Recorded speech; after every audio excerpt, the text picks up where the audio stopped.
എനിക്ക് ഇങ്ങനത്തെ ball gown ഭയങ്കര ഹെവി ആയിട്ടുള്ള ഗൗണൊക്കെ എനിക്ക് ഭയങ്കര ഇഷ്ടം. അപ്പൊ അതൊക്കെ മെഡ്ഗാലയിലൊക്കെ ആൾക്കാർ ഇട്ടോണ്ടിരുന്ന പോലത്തെ ഉടുപ്പാണ്, ഭയങ്കര ഇങ്ങനെ വിടർന്ന് നടക്കുന്ന ഉടുപ്പ്. അതൊക്കെ എനിക്ക് ഇഷ്ടം. അപ്പൊ അങ്ങനത്തെ കൂടുതലും ചെയ്യാനും ഇഷ്ടം. അത് ചെയ്യാൻ വേണ്ടി പോണേ. ഇപ്പൊ 2 കൂടി നോക്കി വെച്ചിട്ടുണ്ട്. മെറ്റീരിയൽ എടുക്കണം പോയി. ഇത് ഏതാണ്ട് എത്ര ദിവസത്തെ ഒരു പ്രോസസ്? അതായത് ഭയങ്കര നേരം എടുത്ത് ഒരുപാട് സമയം എടുത്ത് ഏറ്റവും കൂടുതൽ സമയം എടുത്ത് ചെയ്തൊരു ഡ്രസ്സ് ഏതായിരുന്നു? അത് ആദ്യമായിട്ട് തയ്ച്ച ഡ്രസ്സായിരുന്നു. ആ നേരത്തെ നമ്മളെ കാണിച്ചിരുന്ന വീഡിയോ. അതിന് എത്ര നേരം എടുത്തു? ഇപ്പൊ കാണിച്ചല്ല, ഒരു ബോൾ ഗൗൺ തയ്ച്ചിട്ടുണ്ടായിരുന്നു. അതിന് കുറെ നേരം എടുത്തു. ഇതൊക്കെ എനിക്ക് അധികം വേണ്ട. എന്നാലും ആവറേജ് അതിന് എത്ര സമയം എടുത്തായിരുന്നു? ഇത് പെട്ടെന്ന് കഴിഞ്ഞു. എനിക്കൊരു കല്യാണം ഉണ്ടായിരുന്നു. പെട്ടെന്ന് തുണിയെടുത്ത് പോയി തയ്ച്ചിട്ടിട്ട് പോയത്. ഇതല്ലടാ നീ ആദ്യം തയ്ച്ച ബോൾ ഗൗൺ 1-2 മാസം. 2 മാസമൊക്കെ എടുത്താ? അത് തുണിയെടുത്ത് തയ്ച്ചു പകുതിയായിട്ട് തുണി എടുത്തോണ്ട്. അങ്ങനെ. ഓക്കെ. ഏറ്റവും കുറച്ച് സമയം കൊണ്ട് ചെയ്തതോ? ഈ ഉടുപ്പൊക്കെ. ഇതൊക്കെ എത്ര നേരം എടുക്കും തയ്ക്കാൻ? 1-2 മണിക്കൂർ. അപ്പൊ ഇത് എവിടെ പോയിട്ട്, ഇപ്പൊ ഈ ഹോൾസെയിൽ കട എന്ന് പറഞ്ഞില്ല, ഇത് എവിടെ പോയിട്ട് എടുക്കുക? മേനകേലി. ഇതൊക്കെ ഇവിടുത്തെ അടുത്തുള്ള കടകളിൽ നിന്ന് എടുക്കണം. വലിയ ഉടുപ്പിനൊക്കെ മാത്രമേ അവിടെ നിന്ന് എടുക്കുള്ളൂ. മേനകയിൽ വന്നിട്ടാണ് എടുക്കുക? മേനകയിൽ എന്ന് പറഞ്ഞാൽ നമ്മുടെ ബ്രോഡ്വേ ഭാഗത്ത് പോയിട്ട് കടകളില്. കടയ്ക്ക് പേരുണ്ടോ? പേരൊന്നും അറിയില്ലേ? ഏതോ ഒരു കടാന്ന്. ഈ സക്സസ്ഫുൾ ആയ വീഡിയോസ് മാത്രമുള്ളൂ, അതായത് ഡ്രസ്സ് തയ്ച്ച് സക്സസ്ഫുൾ ആയിട്ട് ഭംഗിയാവുന്ന വീഡിയോസ് ആണല്ലോ നീ പോസ്റ്റ് ചെയ്യുന്നത്? പൊട്ടിപ്പോയ പാളിപ്പോയ വീഡിയോസ് ഉണ്ടോ? തയ്ച്ചിട്ട് നമ്മളൊരെണ്ണം കണ്ടു, തയ്ച്ചു, പക്ഷെ അത് പാളിപ്പോയി, അങ്ങനത്തെ സാധനങ്ങളുണ്ടോ? അങ്ങനെ അറിയില്ല, മനസ്സിലായില്ല. നമ്മളെ ഇപ്പൊ ഡ്രസ്സ് നീ ഒരെണ്ണം കണ്ടു, ഫോട്ടോ കണ്ടു, അപ്പോ പ്രിയ കണ്ടിട്ട് അത് ഇഷ്ടപ്പെട്ടു, അത് ചെയ്തു, അപ്പൊ അത് വിചാരിച്ച പോലെ തന്നെ വരുന്നതാണല്ലോ നമ്മൾ പോസ്റ്റ് ചെയ്യുന്നത് ഇൻസ്റ്റാഗ്രാമില്. ഇപ്പൊ ചില സാധനങ്ങൾ, ഇപ്പൊ നമ്മൾ ചില ഇന്റർവ്യൂസ് നമ്മൾ എടുക്കുമ്പോൾ പൊട്ടിപ്പോവും. അതുപോലെ ചില ഡ്രസ്സുകൾ നമ്മൾ തയ്ച്ചിട്ട് അത് കറക്റ്റ് ആവാണ്ട് വരില്ലേ, അങ്ങനെ വന്ന് പാളിപ്പോയ സാധനങ്ങൾ ഉണ്ടാവില്ലേ? മനസ്സിലായോ? അങ്ങനെ ചെയ്തിട്ട് തെറ്റിപ്പോയ ഡ്രസ് ഉണ്ട്, അത് വീഡിയോ ഇട്ടില്ല. ആണോ? അപ്പൊ അതിന് കാശ് പോയില്ലേ? അപ്പൊ ഇതിനൊക്കെ എവിടെ നിന്ന് കാശ് കിട്ടുക? ഇപ്പോഴും അച്ഛനാണോ? ഇല്ല, ആദ്യത്തെ ഡ്രസ്സിനുള്ള അച്ഛൻ തന്നു. പിന്നെ ഞാനിങ്ങനെ തയ്ച്ചു കൊടുത്തിട്ട് ആ പൈസ കൂട്ടിച്ചിട്ട് പോയി എടുക്കും. ഈ തയ്ച്ചു കൊടുക്കാന്ന് പറഞ്ഞാൽ ഇപ്പൊ നമ്മള് നോർമലി ഉള്ള തയ്യൽക്കാരൻ ചെയ്യുന്ന പോലെ തയ്ക്കോ, അതോ ഈ ഡിസൈനർ ക്ലോത്ത്സ് മാത്രമേ ചെയ്യുള്ളൂ? രണ്ടും ചെയ്യുന്നുണ്ട്. രണ്ടും ചെയ്യും. എന്നിട്ട് ഏതാണ്ട് ക്ലാസ്സിൽ പോകുന്നില്ല എന്നൊക്കെ പറയുമ്പോ ഏതാണ്ട് എത്ര രൂപയുടെ പണി കുട്ടി ഒരു മാസം എടുക്കുന്നുണ്ട്? അങ്ങനെയൊന്നുമില്ല. അല്ല, ക്ലാസ് പോകണ്ടെങ്കിൽ ഇരുന്ന് തയ്ക്കുന്നു എന്ന് പറഞ്ഞോണ്ട് ഞാൻ ചോദിച്ചതാ. 5000 രൂപയൊക്കെ കിട്ടായിരിക്കും. അപ്പൊ ഇവിടെയുള്ള ആളുകൾ തന്നെയാണോ തരുന്നത്? ഇപ്പൊ ഇൻസ്റ്റ ത്രൂ ഓർഡേഴ്സ് വന്നിട്ടുണ്ടോ?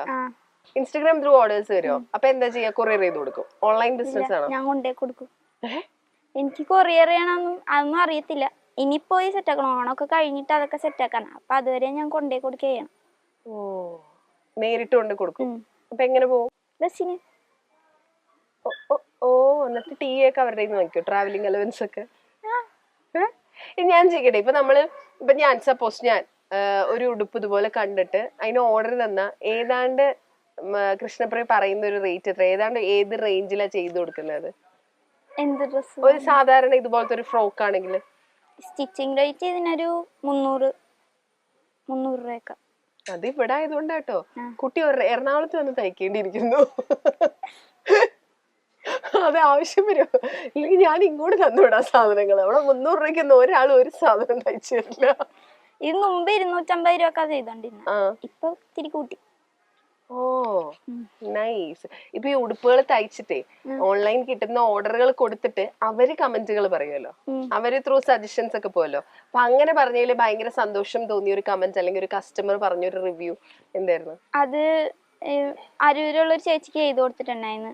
അന്ന് ഞാനും ഒരു കുഞ്ഞു കൊച്ചിന്റെ ബർത്ത്ഡേക്ക് വേണ്ടിട്ട് ചെയ്താ. അപ്പൊ ഞാനും അവിടെ പോയിട്ടുണ്ടായിരുന്നു. ഞാനാ ചെയ്തതെന്ന് അറിയത്തില്ല. അവിടെ ഉള്ള എല്ലാരും ഡ്രസ്സ് ഇതാരാ ചെയ്തത്, നല്ല രസമുണ്ടല്ലോ, എന്നെ കാണിച്ചൊക്കെ കൊടുത്ത്. പിന്നെ കസിന്റെ ചേച്ചിയാ. കസിന്റെ ചേച്ചിയാണ്. അപ്പൊ നീ ആയിരുന്നു അറിയില്ലായിരുന്നു? ഇല്ല. അങ്ങനെ അവിടെ എല്ലാരും പറയൊക്കെ ചെയ്ത്. പിന്നെ അവരെന്നെ രാവിലെ വിളിച്ചിട്ട് കൊറേ കാര്യമൊക്കെ പറഞ്ഞു, എല്ലാവർക്കും ഇഷ്ടപ്പെട്ട് എന്നൊക്കെ കുറെ പറഞ്ഞു. ഓക്കെ. ഇനിയിപ്പോ ഈ ഫാഷൻ ഡിസൈനിങ്, കോസ്റ്റ്യൂം ഡിസൈനർ എന്നൊക്കെ പറയുമ്പോൾ നമ്മുടെ തലയിലേക്ക് ആദ്യം വരുന്നത് മീഡിയ ആണല്ലോ. അതായത് ഇപ്പൊ സിനിമ, വേറെ മീഡിയംസ്. എന്താ പ്ലാൻ ആക്ച്വലി? എന്ത് ചെയ്യണം എന്നാണ് അങ്ങനെ ആഗ്രഹം? അതൊന്നും ആലോചിച്ചിട്ടില്ല എന്നാണോ പറയാൻ വരുന്നത് അല്ലേ? അങ്ങനൊന്നും ആലോചിച്ചിട്ടില്ല. ഈ സെലിബ്രിറ്റീസിനെ കാണുമ്പോണ്ടല്ലോ, സ്റ്റൈലിങ്ങും ഫാഷനും ഒക്കെ ഇഷ്ടമുള്ള ആളാവുമ്പോ സെലിബ്രിറ്റീസിനെ കാണുമ്പോൾ നോക്കുമല്ലോ, ശ്രദ്ധിക്കുമല്ലോ അവരുടെ ഡ്രസ്സൊക്കെ. അങ്ങനെ ഭയങ്കര സ്റ്റൈലിഷ് ആയിട്ട് തോന്നിയിട്ടുള്ള, ഭയങ്കര എന്താ പറയാ, വൺ സ്റ്റൈലിഷ് ലുക്കുള്ള അങ്ങനെ തോന്നിയിട്ടുള്ള ഒരു സെലിബ്രിറ്റി ആരാ? ഒരു ആക്ടറിനെയും ഒരു ആക്ട്രസിനെയും ചോദിച്ചാ നോട്ടീസ് ചെയ്യുന്ന, ഇത് കൊള്ളാലോ, ഇയാള് ഭയങ്കര സെൻസ് ഉള്ള ആളാണല്ലോ എന്ന് തോന്നിയിട്ടുള്ള ഒരു ആക്ടറിനെ ചോദിച്ചാ ആരാ പറയാ? അങ്ങനെയൊന്നും നീ ശ്രദ്ധിച്ചിട്ടില്ലേ? ആക്ട്രസ് പെൺകുട്ടികളെ ശ്രദ്ധിച്ചിട്ടുണ്ടോ? ഇല്ല, ശ്രദ്ധിച്ചിട്ടേ ഇല്ല. Okay, nice. ഒരു സിനിമയ്ക്ക് കോസ്റ്റ്യൂം ചെയ്യാൻ, ഡിസൈനിങ് ചെയ്യാൻ ചാൻസ് കിട്ടുവാണ് എന്ന് വിചാരിക്കും. അതായത് സപ്പോസ് ഇതുവരെ ഇറങ്ങിയിട്ടുള്ള സിനിമകളിൽ കേട്ടോ, ഒരു സിനിമയ്ക്ക് കോസ്റ്റ്യൂം ചെയ്യാൻ ചാൻസ് കിട്ടുകയാണെങ്കിൽ ഏത് സിനിമയെ സെലക്ട് ചെയ്യാ? ചുമ്മാ കണ്ടിട്ട് അങ്ങനെ ഇഷ്ടം തോന്നിയിട്ടുള്ള ഒരെണ്ണം. ഞാൻ അങ്ങനെ ഒന്നും ആലോചിച്ചിട്ടില്ല എന്ന്. എപ്പോഴും ഫോളോ ചെയ്യുന്ന ഒരു ഫാഷൻ ഡിസൈനർ ഉണ്ടോ? കാരണം നമ്മുടെ ഫീൽഡ് നമ്മൾ ഭാവിയിലേക്കും കാണുന്നത് അതാണല്ലോ.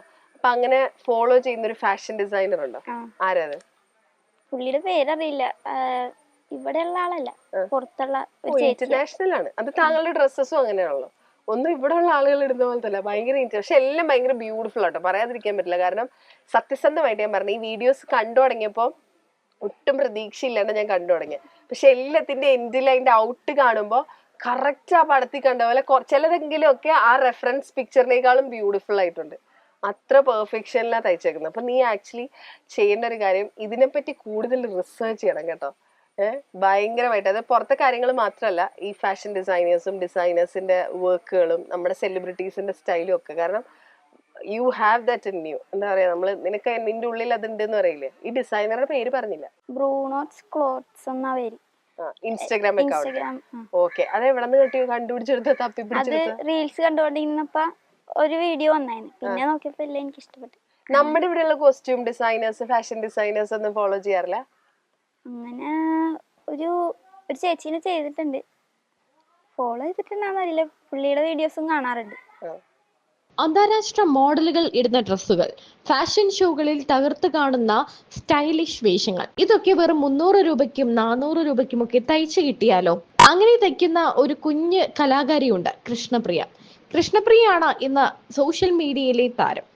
നമ്മൾ വലിയ വില കൊടുത്ത് വാങ്ങുന്ന പല ഡ്രസ്സുകളും, പല മോഡേൺ ഔട്ട്ഫിറ്റുകളും, ഡോൾ മോഡൽ ഫ്രോക്കുകളും, അങ്ങനെ അന്താരാഷ്ട്ര ഫാഷൻ ഷോകളിൽ നിറഞ്ഞു നിൽക്കുന്ന വേഷങ്ങളെല്ലാം നിമിഷ നേരം കൊണ്ട് ചെറിയ ചെറിയ തുണിക്കഷ്ണങ്ങൾ കൊണ്ട് നിർമ്മിക്കുകയാണ് ഈ പെൺകുട്ടി.